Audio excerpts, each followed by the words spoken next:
घने जंगलों के बीच बसा एक छोटा सा गांव था जिसका नाम शांतिवन था। ये गांव अपनी प्राकृतिक सुंदरता और शांत वातावरण के लिए प्रसिद्ध था। लेकिन गांव के पास ही स्थित संगीत कालगिया में एक साधारण लड़का युवराज रहता था। वो गरीब परिवार से था, लेकिन उसका दिल बड़ा और सपने ऊंचे थे। उसकी आंखों में हमेशा कुछ बड़ा करने की चमक होती थी। लेकिन एक समस्या थी, उसे खुद पर विश्वास नहीं था। हर बार जब उसे कोई बड़ा काम करने का मौका मिलता, वो डरकर पीछे हट जाता। एक दिन गांव के ऊपर काले बादल छा गए। गांव के बड़े बुजुर्गों ने इसे अशुभ संकेत माना। तभी गांव के मंदिर के पुजारी ने बताया कि कालगिया संगीत यह है, अगर उस शिवलिंग पर पूजा नहीं की गई तो पूरे गांव पर प्राकृतिक आपदाओं का खतरा मंडरा सकता है। पुजारी ने कहा, लेकिन शिवलिंग तक पहुंचने का रास्ता खतरों से भरा है। वहां केवल वही जा सकता है जिसे अपने ऊपर पूरा भरोसा हो। गांव के कई नौजवानों ने कोशिश करने की बात कही, लेकिन डर के कारण कोई आगे नहीं बढ़ा। युवराज चुपचाप ये सब देख रहा था। उसके मन में कुछ हलचल हो रही थी। अगली सुबह युवराज ने फैसला किया कि वो इस काम को करेगा। उसने अपने माता पिता से आशीर्वाद लिया और अपनी यात्रा शुरू की। उसके पास ना तो कोई खास हथियार था, ना कोई साथी, बस एक छोटी सी पोटली जिसमें थोड़ा खाना और पानी था। जैसे ही वो पर्वत की ओर बढ़ा, रास्ता मुश्किल होता गया। घने जंगल, तेज हवाएं और अजीब अजीब आवाजें उसे डराने लगी।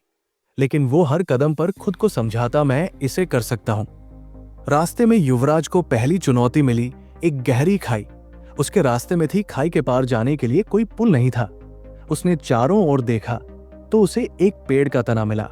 उसने अपनी ताकत से उस तने को खाई पर रखा और सावधानी से पार किया। दूसरी चुनौती थी जंगल के अंदर अजीबोगरीब जानवरों का सामना। ये जानवर भयानक लगते थे, लेकिन असल में उन्हें डराने के अलावा वे कुछ नहीं कर सकते थे। युवराज ने अपनी सांसों को शांत रखा और धीरे धीरे आगे बढ़ता रहा। तीसरी चुनौती सबसे कठिन थी। पहाड़ पर एक गुफा थी जिसमें एक बड़ा सांप बैठा था।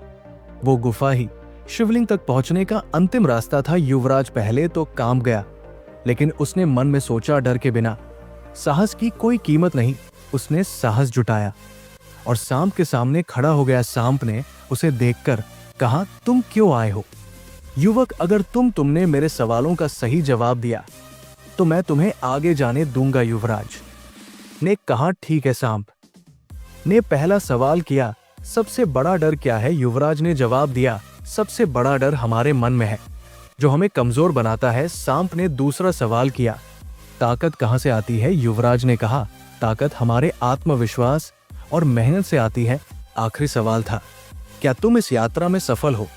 युवराज ने दृढ़ता से कहा, हाँ, क्योंकि मैंने अपनी शक्ति को पहचान लिया है।